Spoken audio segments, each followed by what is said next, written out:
រឿងបរោះកំសត់សង់ខ្ទមក្បែរផ្ទះសេដ្ឋីធ្វើត្រាប់សេដ្ឋីមាននិទានមួយថា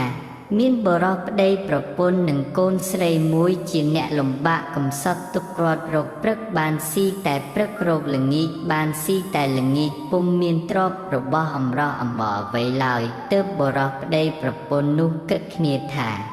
លំនៅយើងសប្ថ្ងៃនេះលំបាកណាស់មកយើងទៅរកលោកឯណាមានទ្រព្យសម្បត្តិច្រើនយើងទៅនៅខាងលោកមើលដំណើរលោកធ្វើការម្ដេចខ្លះបានជាមានទ្រព្យរបស់ច្រើនអ្នកទាំងពីរអ្នកប្តីប្រពន្ធនោះគិតគ្នាដូច្នោះហើយក៏រុះរើខ្ទមទៅសង់នៅក្បែរខាងផ្ទះសេដ្ឋីនោះឯងតែងប្រើខ្ញុំឲ្យទៅជួញប្រែធ្វើស្រែចម្ការបានទ្រព្យរបស់បំពេញឃ្លាំងពុំដែលដាច់ឡើយឯបុរសប្តីប្រពន្ធនិងកូនមួយបានធ្វើត្រាប់តាមអំពីការទាំងអំបាលនោះរបស់សេដ្ឋីចំណេះលងទៅកើតផលប្រយោជន៍បានទ្រព្យរបស់ច្រើនទើបបុរសនោះដឹងគុណមហាសេដ្ឋីហើយក៏យកមាសមួយស្ទុកមកជូនមហាសេដ្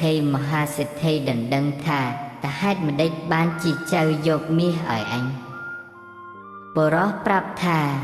ត្បិតខ្ញុំបាទនេះជាអ្នកកំសត់ទុក្ខរត់ខ្ញុំបាទរុះរើខ្ទមមកនៅក្បែរផ្ទះលោកខ្ញុំបាទមើលឃើញលោកតែងប្រើអស់ខ្ញុំកំដរឲ្យទៅជួញប្រែធ្វើស្រែកាប់ចម្ការឲ្យបានជាទ្រព្យរបស់មកខ្ញុំបាទប្តីប្រពន្ធនិងកូនមួយធ្វើត្រាប់អំពីការទាំងនោះតាមលោកក៏បានជាអ្នកមានទ្រព្យរបស់លុះខ្ញុំកំដរទិញគោក្របីបានប្រើជាច្រើនទើបខ្ញុំបាទរលឹកដល់គុណលោកហើយខ្ញុំបាទយកមាសមួយស្ទុកមកជូនលោកហោងសេដ្ឋីថាចៅបានទ្រព្យអំបាលនេះអញស្មានថាចៅបានពីណាបើចៅបាន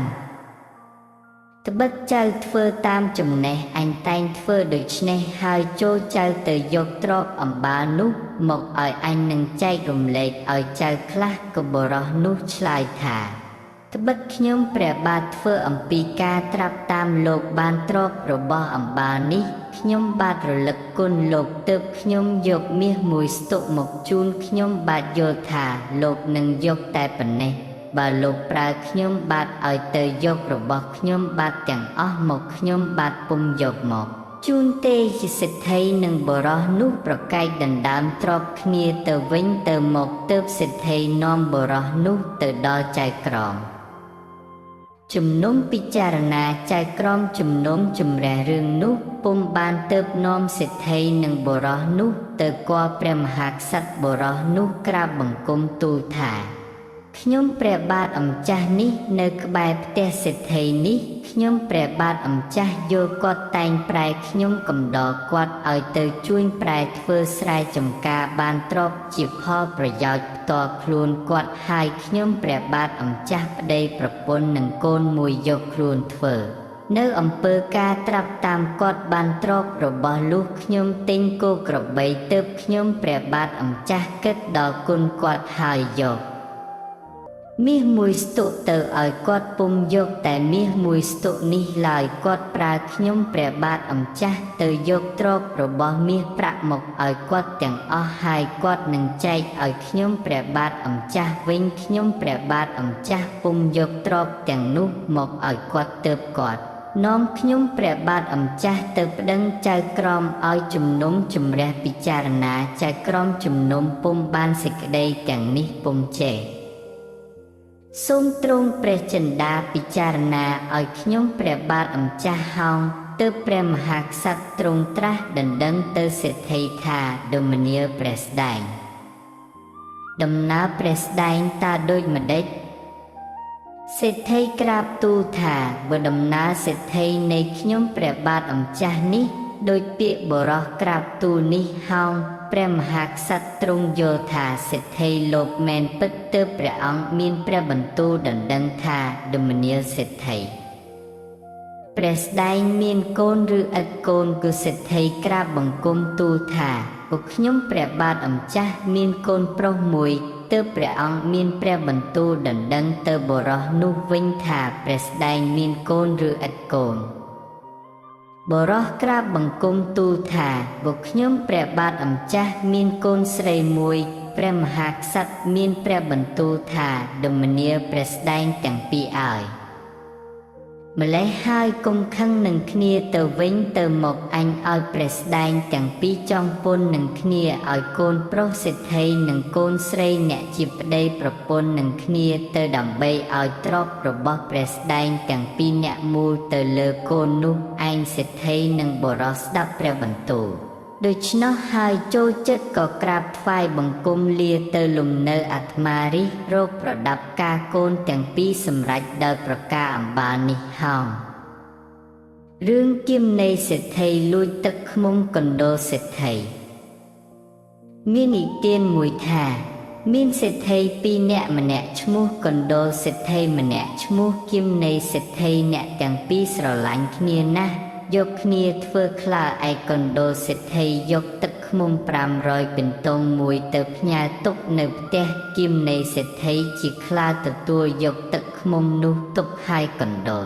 សេដ្ឋីលាទៅជួញជាអំឡុងយូរទៅគៀមនៃសេដ្ឋីចោះបាត់ពិន្ទងបង្ហូរយកទឹកឃ្មុំចេញអំពីពិន្ទងទាំង500នោះយូរទៅកណ្ដោសេដ្ឋីមកអំពីជួញវិញបានយកចំណីផ្លែឈើផងទៅជូនខ្លាហើយនិយាយថាពួកខ្ញុំសុំយកពិន្ទងទឹកមុំអំពីខ្លាទើបគៀមនៃសេដ្ឋីប្រាប់ថាខ្លាឲ្យឥឡូវនេះកណ្ដោវាចោះបាត់ពិន្ទងផឹកទឹកឃ្មុំខ្លាអស់ទៅហើយ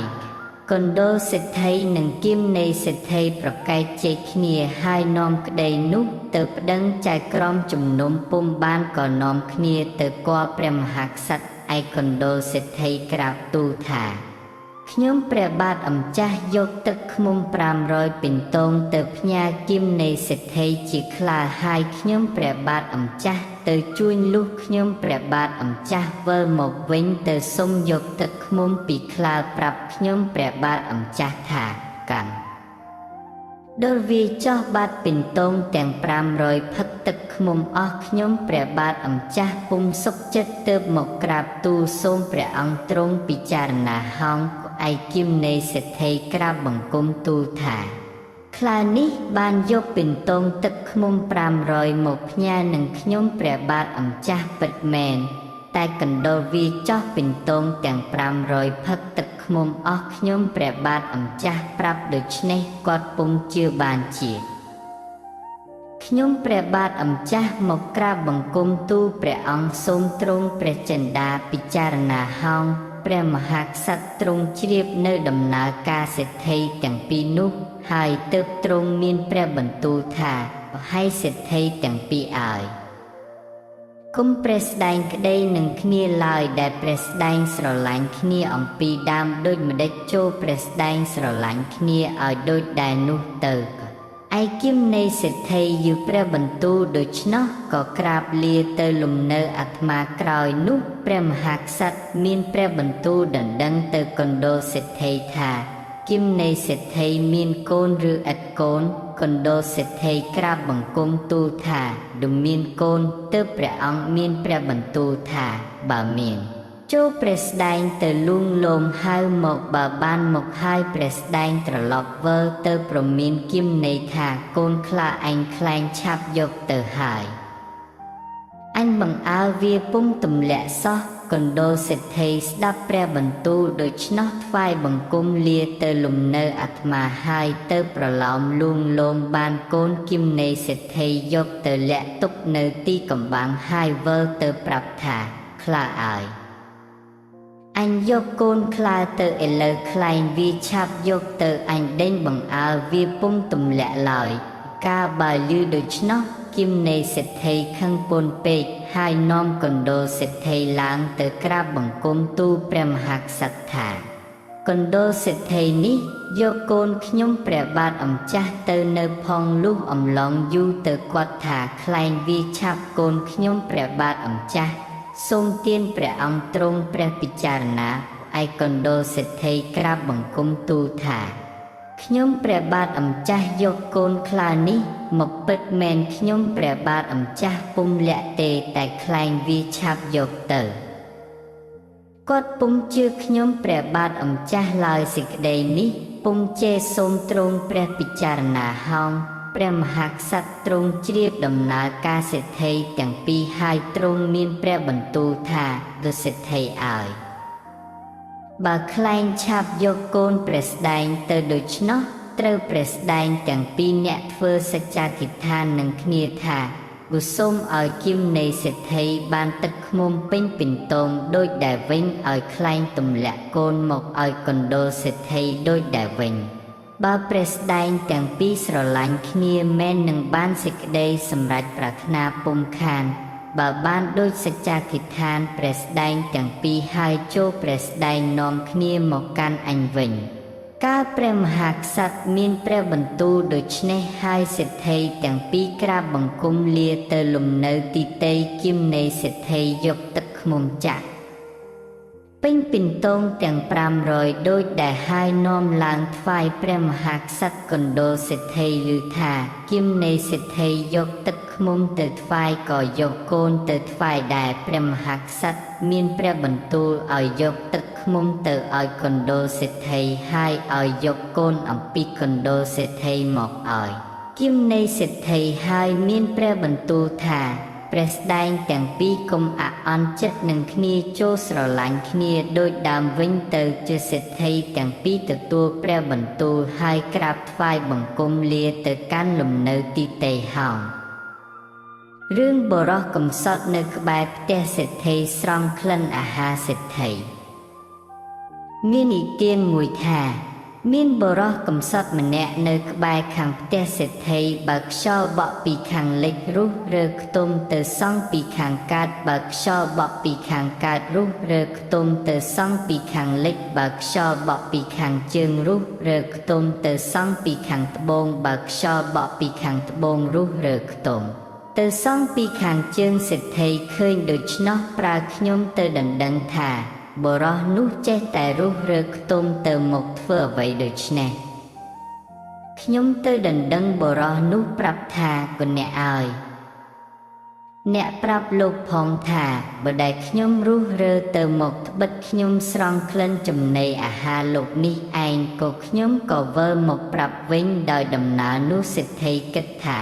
បើវារស់ដោយក្លិនអាហារអញដូច្នេះអញយកវាជាខ្ញុំបានហោងគិតដូច្នេះហើយក៏នាំបុរសនោះទៅប្តឹងចៅក្រមឲ្យជំនុំពិចារណាដោយដំណើរនោះចៅក្រមថាបើដូច្នោះអ្នកយកជាខ្ញុំបានហោងបុរសនោះថាបើដូច្នោះអ្នកនាំខ្ញុំទៅគាល់ព្រះមហាក្សត្រខ្ញុំនឹងក្រាបបង្គំទូលសុំព្រះរាជទ្រព្យឲ្យថ្លៃខ្លួនខ្ញុំទើបសេដ្ឋីនាំបុរសនោះទៅគាល់ព្រះមហាក្សត្របុរសនោះក្រាបបង្គំទូលថាខ្ញុំព្រះបាទអម្ចាស់នៅក្បែរផ្ទះសេដ្ឋីនេះបើខ្យល់បក់ពីខាងលិចរុះរើខ្ទុំទៅសង់ពីខាងកើតបើខ្យល់បក់មកពីខាងកើតខ្ញុំព្រះបាទអម្ចាស់រុះរើខ្ទុំទៅសង់ពីខាងលិចបើខ្យល់បក់ពីខាងជើងខ្ញុំព្រះបាទអម្ចាស់រុះរើខ្ទុំទៅសង់ពីខាងត្បូងបើខ្យល់បក់ពីខាងត្បូងខ្ញុំព្រះបាទអម្ចាស់រុះរើខ្ទុំទៅសង់ពីខាងជើងខ្ញុំព្រះបាទអម្ចាស់រុះរើទៅមកដូច្នេះដើម្បីស្រង់ក្លិនចំណីអាហាររបស់សេដ្ឋីនេះថាក៏ខ្ញុំព្រះបាទអម្ចាស់រស់នៅដោយសារក្លិនចំណីអាហាររបស់គាត់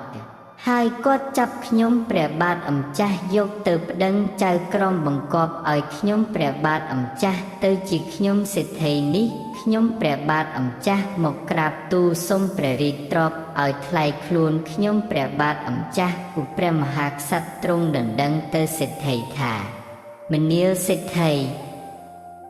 ដំណើរសេចក្តីនេះមែនពិតដូច្នេះឬដូចម្ដេចសេដ្ឋីក្រាបបង្គំទូលថាក៏ដំណើរនេះពិតដូច្នេះមែនព្រះមហាក្សត្រទ្រង់ព្រះចិន្តាយល់ថាចៅក្រមនោះពុំទៀងត្រង់ទើបព្រះអង្គឲ្យយកសម្ពុតមកក្រាលកណ្ដាលថ្ងៃឲ្យយកប្រាក់មកចាក់គោលើសម្ពុតសនោះហើយទ្រង់មានព្រះបន្ទូលថាចូលព្រះស្ដែងសេដ្ឋីទៅយកប្រាក់ថ្លៃទូលបុរសនោះចុះសេដ្ឋីទទួលព្រះបន្ទូលហើយទៅនឹងឈោងយកប្រាក់អំពីសម្ពុតសនោះព្រះអង្គមានព្រះបន្ទូលថា បើបុរសនោះបានឈីចំណីអាហារព្រះស្ដែងមែនទើបគួរព្រះស្ដែងយកប្រាក់លើសម្ពុតសនោះឥឡូវបុរសនេះស្រង់យកតែក្លិនអាហារទេមានតែព្រះស្ដែងយកស្រមោលប្រាក់នោះទើបល្មមនឹងតម្លៃក្លិនអាហារព្រះស្ដែងបុរសនិងសេដ្ឋីនោះចូលចិត្តហើយក្រាបថ្វាយបង្គំលាទៅលំនៅអាត្មាទីទេហោងរឿងស្រីមានសហាយស្លាប់មាននិទានមួយថាមានបុរសម្នាក់និងស្រីម្នាក់ជាស្មន់អន្តកផងគ្នាលួចទៅមករកគ្នាម្ដាយឪពុកពុំដឹងឡើយមានការមួយថ្ងៃខ្លែងឆាប់ពស់វែកឈីវាហាមកជ្រុះពស់លើដំបូលផ្ទះស្រីនោះក្នុងរាត្រីនោះឯងបុរសនោះទៅកាន់ផ្ទះមេស្មន់អន្តកកប់ជូនភ្លាមធំបុរសនោះស្រែកទឹកប្រើមេស្មន់អន្តកទៅសិតទឹកឲ្យមេស្មន់អន្តកពុំទៅសិតទឹកអំពីក្អមយកសៀនទៅត្រង់ទឹកភ្លៀងនៅរោងស្បូវត្រូវឆ្អឹងពស់វែកនោះទឹកភ្លៀងដូចគេលាងពីពស់ហូរចូលទៅក្នុងសៀនមេស្មន់អន្តថក៏មិនបានដឹងក៏យកមកឲ្យបុរសនោះផឹកកម្លាំងពីពស់ខ្លាំងបុរសនោះក៏ហល់ផ្ទៃស្លាប់ទៅមេស្មន់អន្តកបីខ្មោចបុរសនោះ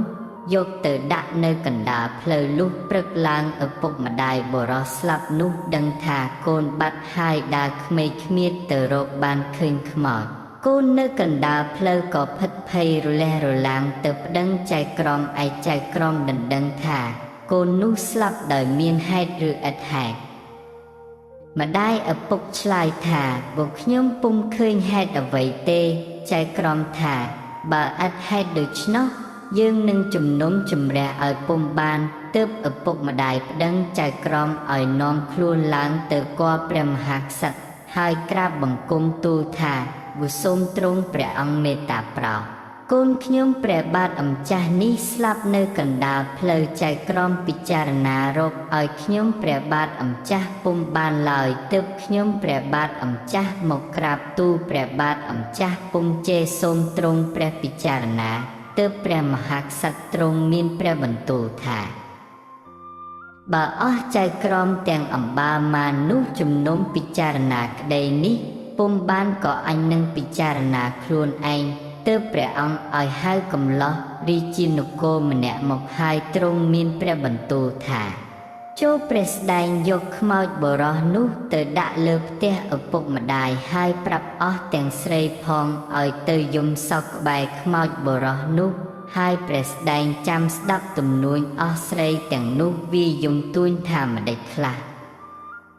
ស្រីណាយំសោកស្ដាយថាម្ដេចព្រះស្ដែងក៏ត្រាឈ្មោះអស់ស្រីអំបាលនោះសពគ្រប់យកមកឲ្យអញទៅឯចៅកំឡោះរាជានគរនោះក្រាបថ្វាយបង្គំទទួលព្រះបន្ទូលចេញទៅយកខ្មោចបុរសនោះទៅដាក់លើផ្ទះម្ដាយឪពុកហើយប្រាប់អស់ស្រីផងឲ្យមកយំសោកខ្មោចនោះដោយព្រះបន្ទូលអស់ស្រីឯទៀតមកយំហើយទៅផ្ទះទីតីទៅនៅតែមេម្នាក់យំសោកអាឡ័យពុំអស់សេចក្តីពុំទៅផ្ទះអប់ខ្មោចទួញយំនៅទីនោះកំឡោះរាជានគរកត់ដោយដំណើរហើយយកទៅទូលព្រះមហាក្សត្រព្រះអង្គជ្រាបដោយដំណើរនោះហើយទៅរងមានព្រះបន្ទូលឲ្យទៅដណ្ដឹងមេនោះថាបើត្រូវជាសាច់ញាតិម្ដេចនឹងខ្មោចនោះបានជាអប់ទួញយំពុំទៅផ្ទះមេនោះឆ្លើយថាពុំជាសាច់ញាតិទេត្បិតចៅនេះជាស្មន់អន្តកនឹងខ្ញុំទៅរកខ្ញុំជួនភ្លៀងធំចៅនេះស្រែកទឹកខ្ញុំយកសៀនត្រង់ទឹកភ្លៀងឲ្យចៅនេះផឹកហើយស្រាប់តែហល់ផ្ទៃស្លាប់យប់នោះឯងខ្ញុំយកខ្មោចទៅដាក់នៅកណ្ដាលផ្លូវខ្ញុំស្រណោះបុរសនេះឯងទើបខ្ញុំយំក៏កំឡោះរាជានគរក៏នាំពាក្យទាំងនេះទៅក្រាបទូលព្រះមហាក្សត្រព្រះអង្គបានជ្រាបអស់ដំណើរដូច្នោះហើយទើបព្រះអង្គឲ្យមកមើលលើដំបូលផ្ទះស្មន់អន្តកនោះឃើញមានឆ្អឹងពស់វែកនៅទីដែលមេស្មន់អន្តកត្រង់ទឹកភ្លៀងឲ្យបុរសនោះផឹកទើបទ្រង់មានព្រះបន្ទូលថានេះហេតុកម្មបុរាណខ្លួនឯងមកផ្ដល់ពួកឯងមេស្មន់អន្តកនោះពុំធ្វើថ្នាំបំពុលឡើយ ព្រះអង្គពុំឲ្យឪពុកម្ដាយបុរសស្លាប់នោះនាំមេស្មន់អន្តករនោះជាក្តីឡើយបើឲ្យមេស្មន់អន្តករនោះទៅលំនៅអាត្មាទីតេហោងរឿងសត្វឥន្ទ្រីនិងក្រពើដណ្ដើមដំរីគ្នាស៊ីមាននិទានមួយថាមានសត្វឥន្ទ្រីមួយនៅលើកោះកណ្ដាលសមុទ្រហើយមានក្រពើមួយធ្វើរូងនៅលើកោះនោះផងសត្វឥន្ទ្រីនោះតែងទៅឆាប់ដំរីអំពីត្រើយសមុទ្រយកមកឆេយនៅខាងរូងក្រពើជាប្រកដីថ្ងៃមួយក្រពើមើលយល់ឥន្ទ្រីពំដំរីនឹងឆេយហើយក្រពើនោះគិតខ្នាន់ក្នុងចិត្តថាអញនឹងដណ្ដើមសាច់ដំរីអំពីឥន្ទ្រីឈីលុះឥន្ទ្រីពំដំរីមកដាក់ដល់ឋានដែលធ្លាប់តែបរិភោគរៀងរាល់ថ្ងៃនោះក្រពើនោះវាចេញអំពីរូងឡើងទៅរកឥន្ទ្រីហើយសួរថាដំណៀលឥន្ទ្រីម្ដេចក៏ព្រះស្ដែងមកលួចសាច់ដំរីជាអាហារអញឥន្ទ្រីឆ្លើយថាបើដំរីនេះអញឆាប់យកមកអំពីត្រើយសមុទ្រជាប្រកបទើបតែអំបាញ់មិញនេះឯងម្ដេចក៏ព្រះស្ដែងថាអញលួចអាហារព្រះស្ដែងក្រពើនិងឥន្ទ្រីវិវាទគ្នាប្រាថ្នាចង់បានសាច់ដំរីទៅវិញទៅមកពុំដាច់ស្រេចឡើយទើបនាំគ្នាទៅប្តឹងពោធិសត្វជាតាបសនៅទីនោះក្រពើនិងឥន្ទ្រីប្តឹងដោយដំណើរទីតេក្រពើថាខ្ញុំខំដំរីនឹងឆេយនៅរូងខាងរូងលំនៅខ្ញុំឥន្ទ្រីនេះមកដណ្ដើមសាច់ដំរីនឹងយកឈីជាអាហារវាឥន្ទ្រីថាបើដំរីនេះខ្ញុំឆាប់អំពីត្រើយសមុទ្រជាប្រកបទើបតែមកដល់ខ្ញុំគិតនឹងឆេយស្រាប់តែក្រពើនេះវាឡើងអំពីរូងទៅថាខ្ញុំលួចចំណីអាហារវាទាំងនេះសូមព្រះអង្គពិចារណាឲ្យខ្ញុំហោងទើបតាបោះមកមើលដល់ទីកន្លែងដំរីឃើញតែស្នាមក្រចកឥន្ទ្រីពុំឃើញចង្កូមក្រពើនោះឡើយព្រះអង្គយកក្រចកឥន្ទ្រីមកផ្ទាប់មើលយល់ថាមែនតាបោះថាកឥន្ទ្រីនេះយល់ជាមានសាក្សីមែនពិតឯក្រពើឥតសាក្សីអ្វីឡើយទើបកាត់សេចក្តីនោះឲ្យក្រពើចាញ់ឥន្ទ្រីតាបោះកាត់សេចក្តីដូច្នេះហៅថាសុខគំនុំហោងរឿងព្រះរាជបុត្រ3អង្គរៀនសិល្ប3យ៉ាងមាននិទានមួយថាមាននគរមួយព្រះមហាក្សត្រជាអម្ចាស់នគរនោះមានព្រះរាជបុត្រសុទ្ធតែប្រុសទាំង3ព្រះអង្គការចម្រើនធំឡើងសុទ្ធតែចេញទៅស្វែងរករៀនសិល្បសាស្ត្រទាំងអស់គឺប្អូនបង្អស់រៀនសិល្បធ្នូបងបន្ទាប់រៀនហោរាសាស្ត្របងបង្អស់រៀនយកចិត្តរេពលសកលយោធាព្រះរាជបុត្រទាំង3អង្គនេះសុទ្ធតែបានរៀនចេះចប់សពគ្រប់ប្រការទីតេហើយវិលមកនគរព្រះវរបតាវិញព្រះវរបតាទ្រង់ព្រះចិន្តាថាបើដូច្នេះអញនឹងឲ្យកូនណាសោយរាជស្នងអញទ្រង់ព្រះចិន្តាពិចារណាពុំស្រេចក្នុងព្រះរាជហឫទ័យឡើយទើបឲ្យព្រាហ្មណ៍អ្នកប្រាជ្ញរាជបរហិតនិងមុខមន្ត្រីសេនាបតីកវីបណ្ឌិតព្រឹទ្ធាចារ្យទៅដណ្ដឹងសួរមហាឫសីថារាជបុត្រទាំង3អង្គនេះគួរឲ្យអង្គណាសោយរាជស្នងឪពុកទើបព្រាហ្មណ៍អ្នកប្រាជ្ញបរហិតនិងមុខមន្ត្រីសេនាបតីកវីបណ្ឌិតព្រឹទ្ធាចារ្យអាមាត្យទៅដល់មហាឫសីពិតពុទ្ធដីកាដោយនៅដំណើរថា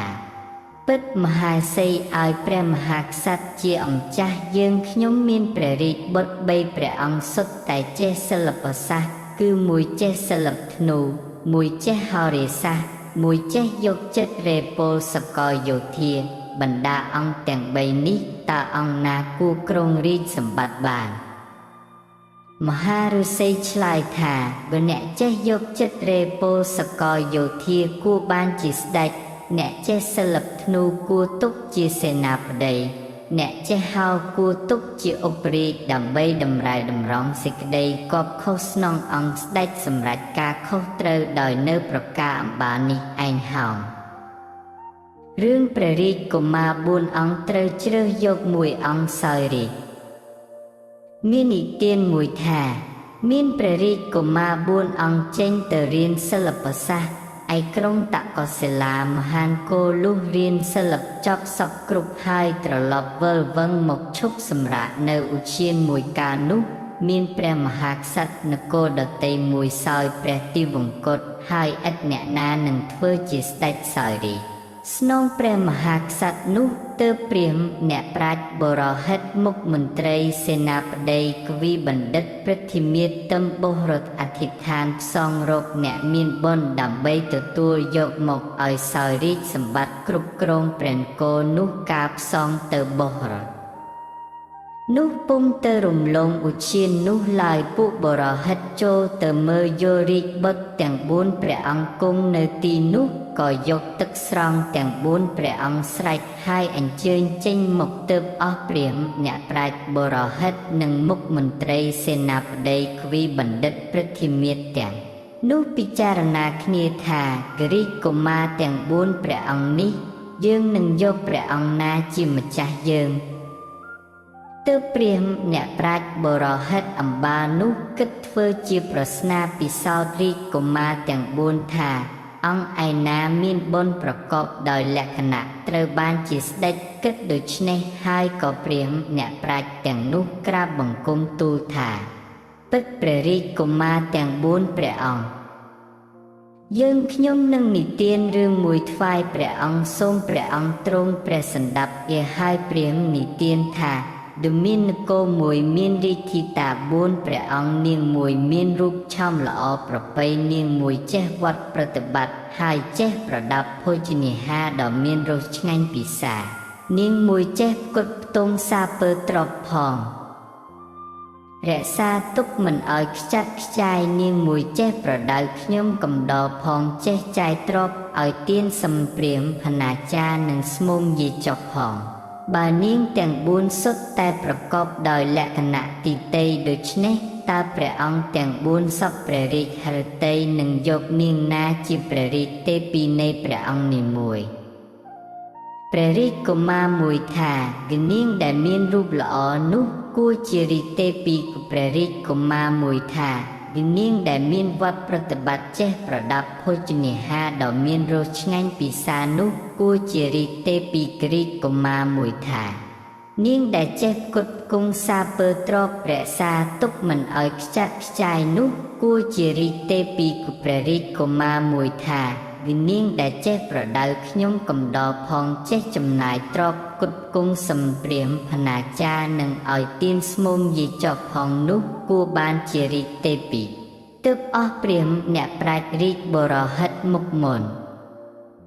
ត្រីសេនាបតីកវីបណ្ឌិតព្រឹទ្ធាមាត្រទាំងនោះទទួលយកព្រះរាជកុមារអង្គក្រោយដែលសពព្រះរាជហឫទ័យចំពោះនាងដែលចេះបង្គាប់បញ្ជាប្រដៅខ្ញុំកំដរផងចេះរក្សាទ្រព្យផ្គត់ផ្គង់សំព្រាមផនាចារនិងឲ្យទានស្មុំយាចុកផងនោះឯងអភិសេកឡើងជាស្ដេចសម្រេចដោយនៅប្រការអំបាលនេះហោងរឿងបរោះឆោត4នាក់ដណ្ដើមស្រីម្នាក់ធ្វើជាប្រពន្ធមាននិទានមួយថាមានបរោះឆោត4នាក់បបួលគ្នាទៅចាប់ស្ត្រីក្រមុំម្នាក់បានហើយបរោះឆោតទាំង4នាក់នោះក៏វិវាទគ្នាប្រាថ្នាចង់យកជាភរិយាអាត្មាទីតីស្រីនោះឆ្លើយថាបហែចៅទាំង4នាក់ឲ្យឥឡូវនេះចៅវិវាទគ្នាដោយចង់យកអញជាប្រពន្ធនោះអញពុំទាន់យកចៅណានីមួយឡើយបើនរណាឆោតទើបអញធ្វើជាប្រពន្ធអ្នកនោះហោងបរោះឆោតទាំង4នាក់នោះនាំគ្នាទៅប្តឹងចៅក្រមពិចារណារឿងបរោះឆោតទាំង4នាក់និងស្ត្រីនោះពុំបានទើបនាំស្ត្រីនិងបរោះទាំង4នាក់នោះឡើងទៅគាល់ព្រះមហាក្សត្រក្រាបបង្គំទូលថា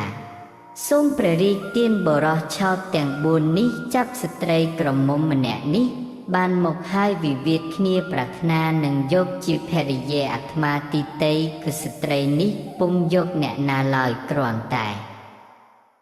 ឆ្លើយថាបើចៅឯណាឆោតណាស់ទើបយកចៅនោះឯងទេបរោះទាំង4និងស្ត្រីនេះនាំគ្នាប្តឹងខ្ញុំព្រះបាទអម្ចាស់ឲ្យពិចារណាឲ្យខ្ញុំព្រះបាទអម្ចាស់ពិចារណាពុំបានទើបនាំស្ត្រីនិងបរោះឆោតទាំង4នាក់នេះ មកក្រាបបង្គំទូលព្រះបាទអម្ចាស់សូមទ្រង់ព្រះតម្រិះពិចារណាហោងទើបព្រះមហាក្សត្រត្រាស់ដណ្ដឹងថាណែចៅឆោតទាំង4នាក់ចៅឆោតម្ដេចខ្លះចូលព្រះស្ដែងថ្លែងដំណើរឆោតនោះមកអញនឹងស្ដាប់ផងមើលទើបបុរសម្នាក់នោះក្រាបបង្គំទូលសម្ដែងឆោតថាមានបុរសជាស្មន់អន្តកនឹងប្រពន្ធខ្ញុំព្រះបាទអម្ចាស់ពុំដឹងឡើយថ្ងៃមួយអាស្មន់អន្តកវាត្បាញជាវជារូបស្រីម្នាក់ស្លៀកដណ្ដប់ឲ្យហើយបណ្ដាមកសុំដេកក្រោមផ្ទះខ្ញុំព្រះបាទអម្ចាស់ក៏បើកឲ្យបុរសនោះដេកលុះដល់ពាក់កណ្ដាលអាធ្រាត្រប្រពន្ធខ្ញុំព្រះបាទអម្ចាស់ធ្វើជាឈឺផ្ទៃដាស់ឲ្យខ្ញុំព្រះបាទអម្ចាស់ឲ្យអុជចន្លុះជូនទៅដល់ជើងចិន្តាផ្ទះប្រពន្ធខ្ញុំព្រះបាទអម្ចាស់ដើរទៅដល់របងត្រឡប់វិលមកដេកនឹងស្មន់អន្តកនៅក្រោមផ្ទះវិញលុះយូរបន្តិចទើបប្រពន្ធខ្ញុំព្រះបាទអម្ចាស់មកកាន់ខ្ញុំព្រះបាទអម្ចាស់វិញលុះខ្ញុំព្រះបាទអម្ចាស់គុណមើលចំណាំរៀងទៅទើបដឹងជាក់ថាប្រពន្ធទៅដេកនឹងស្មន់អន្តកនៅក្រោមផ្ទះនោះហោងដូច្នេះឯងខ្ញុំព្រះបាទអម្ចាស់ថាខ្លួនឆោតរៃលែងឆោតបរោះក្រាបទូលរឿងឆោតថ្វាយថាដូចមានការថ្ងៃមួយខ្ញុំព្រះបាទអម្ចាស់និងប្រពន្ធទៅដកសំណាប់ក្នុងស្រែស្មន់អន្តករបស់ប្រពន្ធខ្ញុំព្រះបាទអម្ចាស់វាឡើងទៅលើដើមឈើហើយស្រែកមកថាពួកខ្ញុំព្រះបាទអម្ចាស់ទាំងពីរខូចនឹងគ្នាខ្ញុំព្រះបាទអម្ចាស់ថាទៅកាន់វាវិញថាយើងពុំខូចនឹងគ្នាឡើយគឺវាស្ដាប់ពាក្យខ្ញុំព្រះបាទអម្ចាស់ថាដូច្នោះហើយវារឹតតែស្រែកអាក្រោះមកជា2 ដង 3 ដងទើបប្រពន្ធខ្ញុំព្រះបាទអម្ចាស់ថាបើវានៅលើដើមឈើវាថាយើងនេះខូចនឹងគ្នាបើដូច្នេះចូលអ្នកហៅវាចុះមកនៅខាងអញហើយអ្នកឡើងទៅលើដើមឈើដែលវាឡើងនោះរួចអ្នកមើលមកអញតើយល់ដូចពាក្យវាថាឬដូចម្ដេច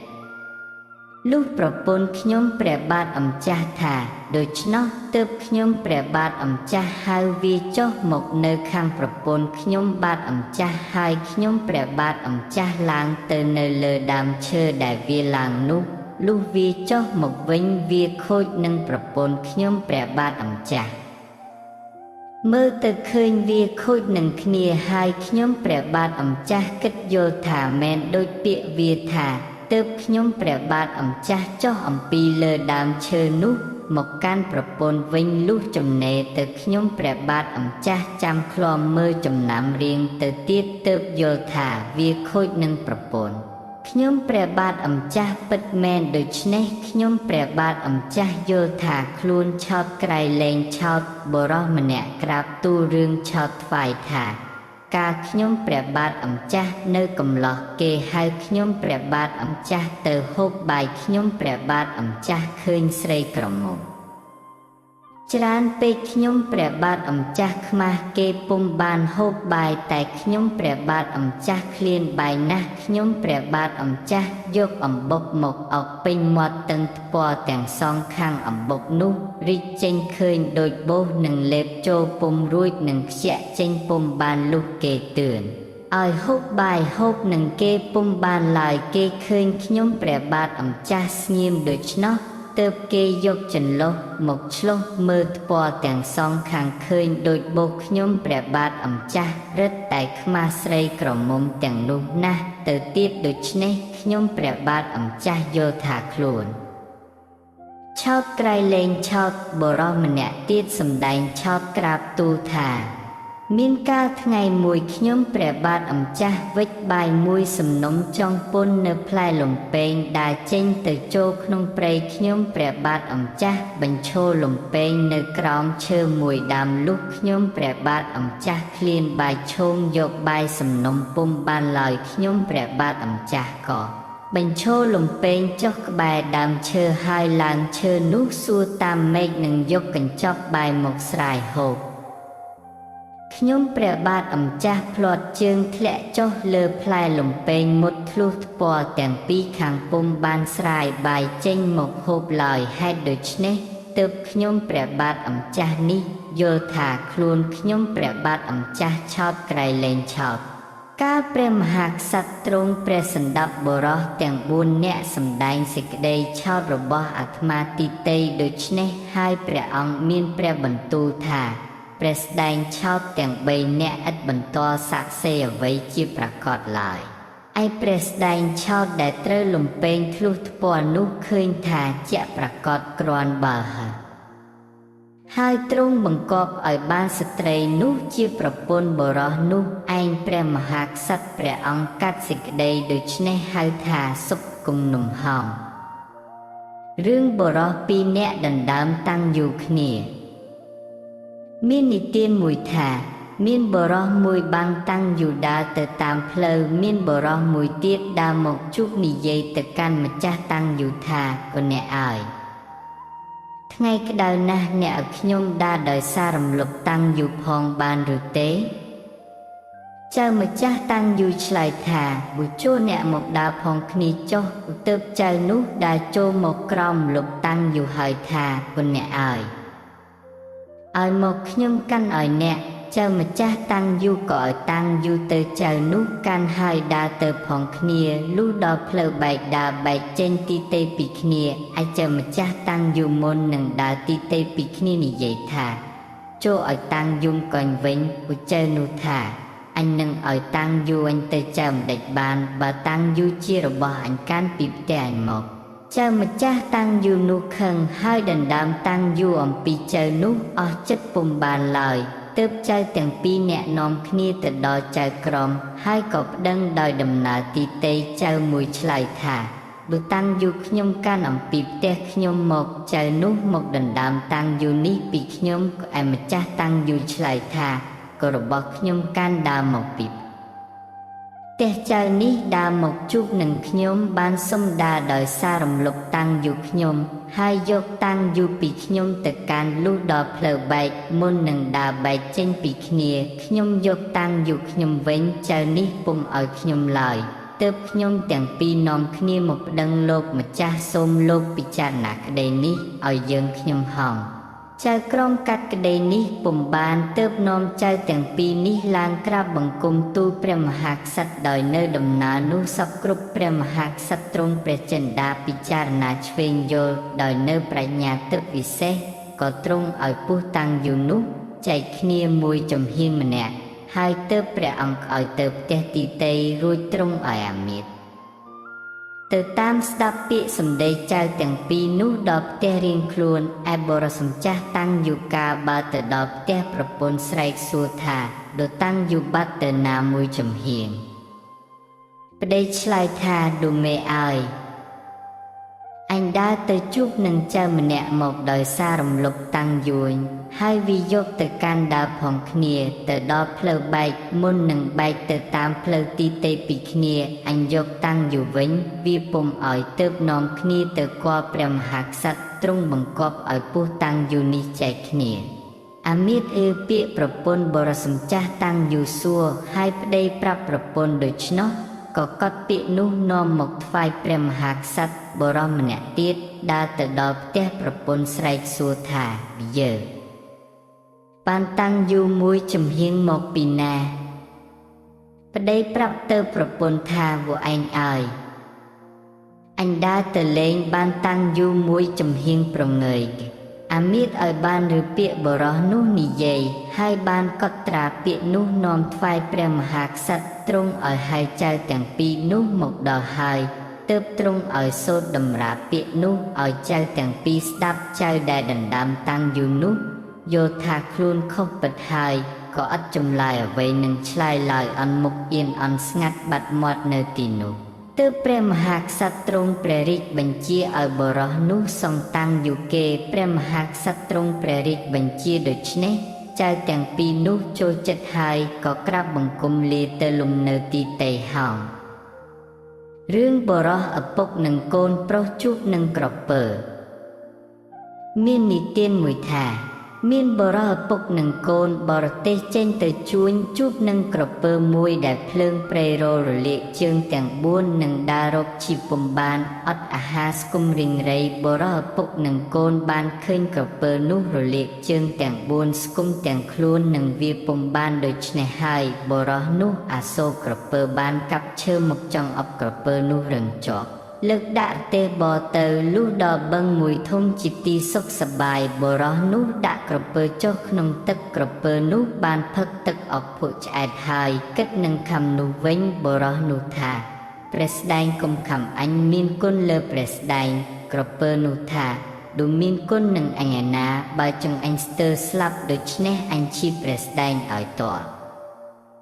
តែបានពួកឯបរោះថាបុព្រះស្ដែងកុំអាលខំអញមកយើងនឹងនាំគ្នាទៅរកប្រាជ្ញលោកកាត់សេចក្តីនេះឲ្យយើងទើបបរោះនឹងក្រពើទៅនាំគ្នាក្រាបបង្គំទូលព្រះមហាក្សត្រដោយនៅដំណើរទីតីក្រពើក្រាបបង្គំទូលថា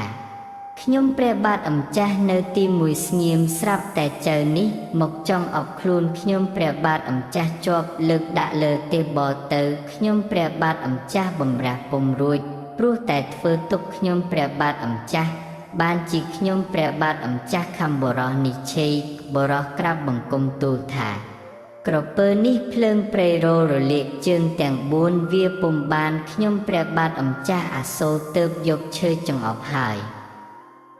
លើកដាក់លើទេសបទៅដល់បឹងទើបស្រាយលែងហើយក្រពើនេះចុះទៅក្នុងទឹកបានផឹកទឹកអកភក់មានកម្លាំងហើយគិតខំខ្ញុំព្រះបាទអម្ចាស់វិញហេតុនេះបានជាខ្ញុំព្រះបាទអម្ចាស់ទាំងពីរនាំគ្នាមកក្រាបបង្គំទូលព្រះអង្គសូមទ្រង់កាត់សេចក្តីនេះបើព្រះអង្គពុំជឿសូមទ្រង់ទតជើងក្រពើទាំង4ចុះព្រះមហាក្សត្រទ្រង់ពិចារណាថា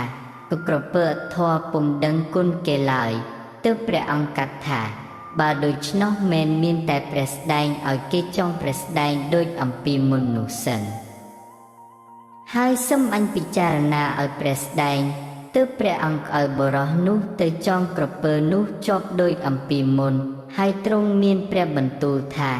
ព្រះស្ដែងនាំទៅផ្ទះចុះថ្ងៃក្រោយព្រះស្ដែងកុំធ្វើគុណនឹងសត្វត្រឆានព្រោះលោកថាពុំត្រូវទុកចិត្តសត្វមានចង្កូមមានពិសព្រះមហាក្សត្រទ្រង់កាត់សេចក្តីដូច្នេះបរោះនោះចូលចិត្តហោងរឿងដូនចាស់ដើមឃ្លោកសាដៀវមាននិទានមួយថាមានដូនចាស់មួយដាំឃ្លោកសាដៀវដុំឡើងទើបនឹងបែកសន្លឹកពីរមានបរោះម្នាក់មកដណ្ដឹងទិញឃ្លោកនោះឲ្យថ្លៃមួយកហាប់ណាស់ហើយដើរទៅលំនៅវិញបាត់ដូនចាស់រក្សាឃ្លោកនោះ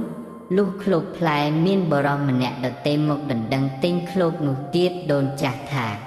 ឃ្លោកនេះគេទិញអស់ហើយអញលក់ឲ្យចាំដេចបានក៏បរោះនោះថាគេទិញពីកាលណាដូនចាស់ថាការដោះបែកសន្លឹកពីកបរោះនោះសួរទៀតថា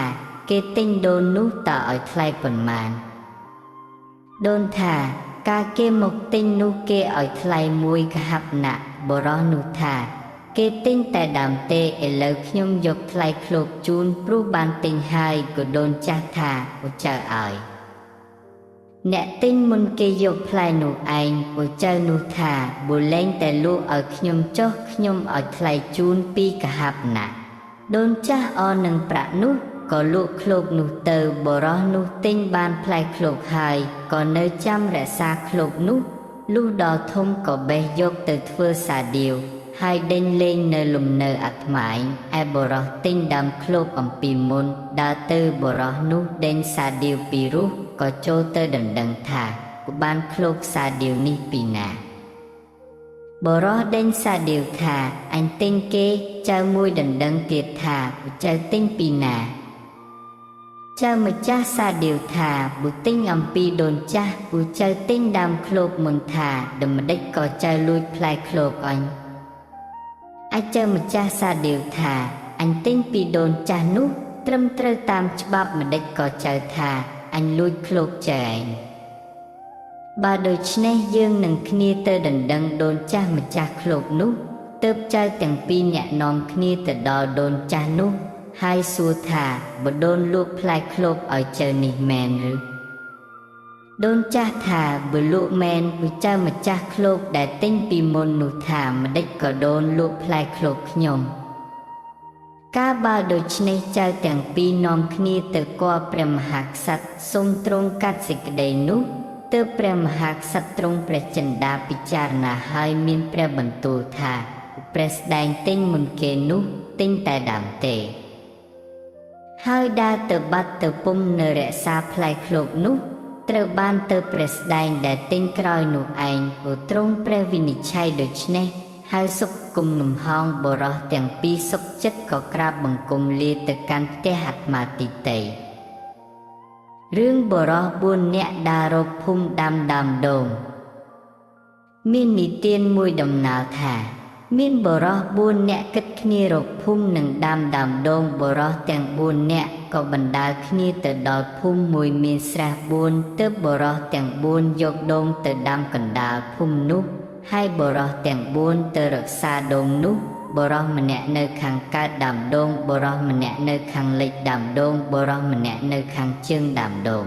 បរោះម្នាក់នៅខាងត្បូងដើមដូងហើយបរោះ4នោះតែងទៅដងទឹកមកស្រោចដើមដូងនោះសប្ថ្ងៃបរោះនៅឯកើតទៅដងទឹកពីស្រះខាងកើតបរោះនៅឯលិចទៅដងទឹកពីស្រះខាងលិចបរោះនៅឯជើងទៅដងទឹកពីស្រះខាងជើងបរោះនៅឯត្បូងទៅដងទឹកពីស្រះខាងត្បូងស្រះទាំង4នោះសឹងមានចម្ងាយនោះស្មើគ្នាលុះដូងផ្លែ5បរោះទាំង4បេះផ្លែដូង5នោះមកចែកគ្នាមួយម្នាក់នៅសល់ផ្លែដូងមួយក៏បណ្ដាលគ្នាហើយនាំគ្នាទៅគាល់ព្រះមហាក្សត្រក្រាបបង្គំទូលដោយដំណើរទីតីព្រះមហាក្សត្រទ្រង់ពិចារណាថាចៅទាំង3នាក់នេះសឹងព្រួយស្មើគ្នាតែចៅម្នាក់នៅខាងកើតដើមដូងនោះព្រួយលើសគេពិបាកលើសគេបន្តិចព្រោះព្រឹកប្រហាមឡើងបរោះនោះចេញទៅដងទឹកស្រះព្រះអាទិត្យចាំងពីមុខលុះដងទឹកបានហើយវិលមកខាងលិចថ្ងៃរសៀលចាំងពីមុខបរោះនោះដែលច្រាស់ថ្ងៃទៅវិញទៅមកដូច្នេះទើបផ្លែដូង2ត្រូវបានទៅចៅនៅខាងកើតនោះឯងព្រះអង្គកាត់សេចក្តីដូច្នេះបរោះទាំង4នាក់រំចូលចិត្តព្រះមហាក្សត្រទ្រង់កាត់សេចក្តីដូច្នោះហើយសុខគុំលំហងរឿងបរោះ2នាក់កាប់ឈើធ្វើអង្គប់មាននិទានមួយថាមានបរោះ2នាក់បួលគ្នាទៅកាប់ឈើធ្វើអង្គប់ចៅម្នាក់រំលំចៅម្នាក់ក្របែកចុងស្រេចហើយក៏សែងឈើនោះទៅចៅដែលកាប់ដើមឈើនោះសែងខាងដើមចៅដែលក្របែកចុងឈើនោះសែងខាងចុងការសែងទៅដល់ផ្ទះធ្វើជាអង្គប់នោះសឹងព្រួយស្មើគ្នាលុះត្រូវសត្វក៏បន្លត់បន្លះសាច់ចែកស្មើគ្នានៅសល់តែក្បាលទើបចៅទាំងពីរដណ្ដើមក្បាលសត្វផងគ្នាហើយនាំទៅដល់ចៅក្រមកាត់សេចក្តីចៅទាំងពីរអ្នកពុំបានទើបចៅទាំងពីរនាំគ្នាទៅគាល់ព្រះមហាក្សត្រក្រាបបង្គំទូលដោយដំណើរទីតីព្រះមហាក្សត្រទ្រង់ដណ្ដឹងថានរណាសែងខាងដើមនរណាសែងខាងចុងចៅម្នាក់ទូលថាក៏ខ្ញុំព្រះបាទអម្ចាស់សែងខាងចុងក៏ចៅម្នាក់ទូលថាក៏ខ្ញុំព្រះបាទអម្ចាស់សែងខាងដើមកែព្រះមហាក្សត្រទ្រង់កាត់ឲ្យបានក្បាលសត្វនោះទៅចៅសែងខាងដើមព្រះអង្គកាត់ដូច្នេះចៅទាំងពីរនាក់ក៏ល្មមចិត្តគ្រប់គ្នាព្រះមហាក្សត្រទ្រង់កាត់សេចក្តីដូច្នេះហើយសុខគុំលំហងរឿងចោរលួចគោមាននិទានមួយថាមានបរិសម្នាក់ទិញគោមួយដឹកមកដល់ផ្ទះខ្លួនហើយរៀបចំនំចំណីចុងដៃជាស្រេចរួចបរិសនោះដឹកគោចេញទៅចុងឯក្រៅឲ្យឈីស្មៅហើយទៅដេកក្រោមម្លប់ឈើកំពុងតែដេកលក់ស្រួលមានបរិសម្នាក់ដើរមកឃើញគោនោះក៏ស្រាយយកទៅបរិសម្ចាស់គោភ្ញាក់ឡើងពុំឃើញគោក៏ក្រោកឈរមើលទៅឃើញចោរកំពុងដឹកគោនោះនាំរត់ទៅបរិសម្ចាស់គោតាមទៅហៀបនឹងទាន់ក៏ស្រែកហៅថាបវាយចៅដឹកគោអញទៅណាចៅនោះមិនស្ដីបរិសម្ចាស់គោរត់ទៅចាប់ខ្សែគោអំពីដៃចៅថាយីអើអញចង់អស់សំណើចនឹងចៅនេះពេកណាស់គោអញដឹកពីផ្ទះអញមកម្ដេចក៏ចៅអញមកចោទថាអញលួចគោចៅ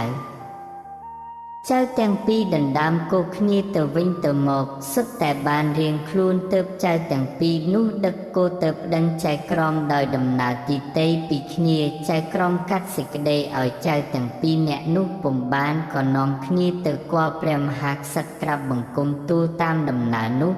ឯចម្ចាស់គោក្រាបបង្គំទូលថា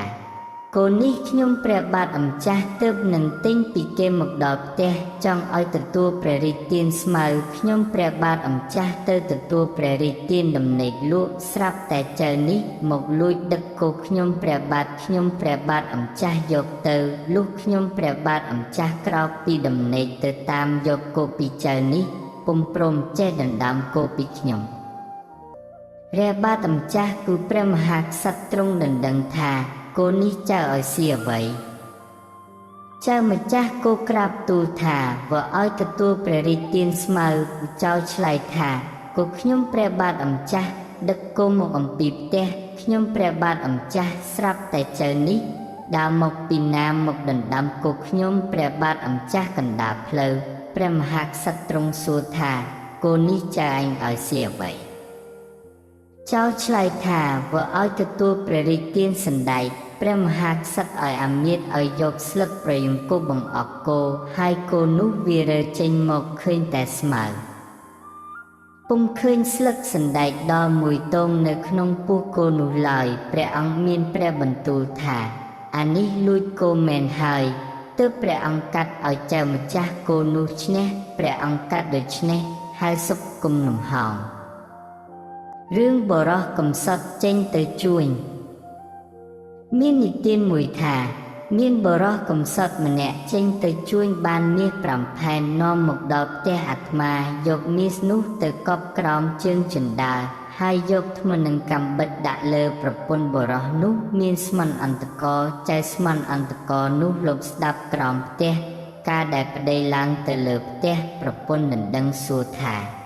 អ្នកមកពីជួញតើបានអ្វីខ្លះប្តីនោះប្រាប់ប្រពន្ធថាអញបានមាស5ផែនប្រពន្ធដណ្ដឹងថាឌូមាសទុកឯណាប្តីប្រាប់ថា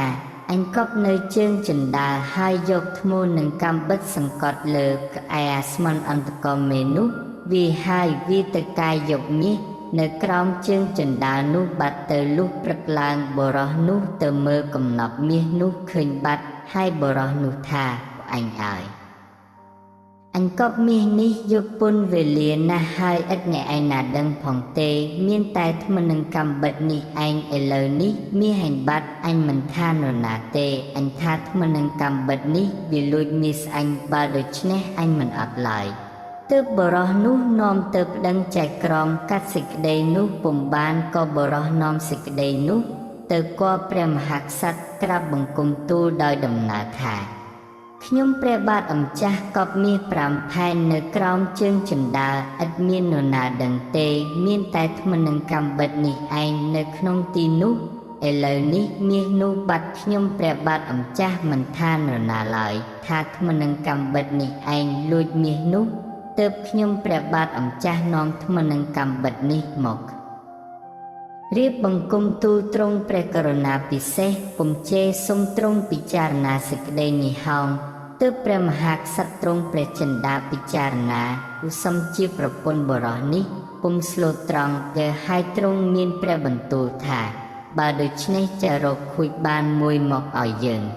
បរោះនោះរកខួចបានមួយមកថ្វាយព្រះអង្គឲ្យយកប្រេងអប់ត្រឡប់គុណពីដោច្រកក្នុងខួចនោះពេញហើយឲ្យបរោះនោះយកទៅរក្សាទុកនៅក្បាលដំណេកឲ្យស្រួលបួលទ្រង់ផ្ដាំថាបើប្រេងនេះនៅពេញខួចដូចដែរ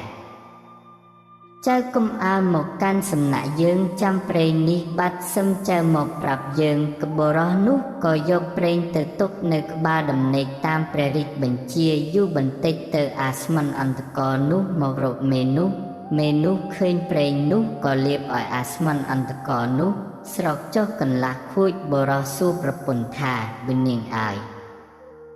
អញទុកប្រេងនៅទីនេះតើអ្នកណាយកបានជាកន្លះខួចប្រពន្ធថាពួកខ្ញុំមិនដឹងទេបងបើខ្ញុំលាបម្លេះសំក្បាលខ្ញុំរលើបលងហើយទេ បរោះនោះទៅក្រាបបង្គំទូលព្រះមហាក្សត្រទ្រង់បង្គាប់អ្នករបាំឲ្យមកលេងមហោស្រពហើយឲ្យយកគង់ទៅប៉ាវប្រាប់អស់មហាជនឲ្យទៅមើលរបាំគ្រប់គ្នាកុំខានអ្នកផងនាំគ្នាទៅមើលរបាំនោះជាច្រើនប៉ុន្តែគ្មានពីដោក្រអូបឈ្ងុយឈ្ងប់បែបនេះទេមានតែអាស្មន់អន្តកមេនោះទើបមានប្រេងបែបនេះលាបដាចូលទៅមើលរបាំអាមាត្យឲ្យធុំគ្រឿងពីដោអំពីអានោះហើយក៏ចាប់នាំយកខ្លួនទៅថ្វាយព្រះមហាក្សត្រព្រះអង្គមានព្រះបន្ទូលដណ្ដឹងថាប្រេងដែលចៅឯងលាបនេះតើជារបស់ចៅឯងឬចៅឯងបានមកពីណា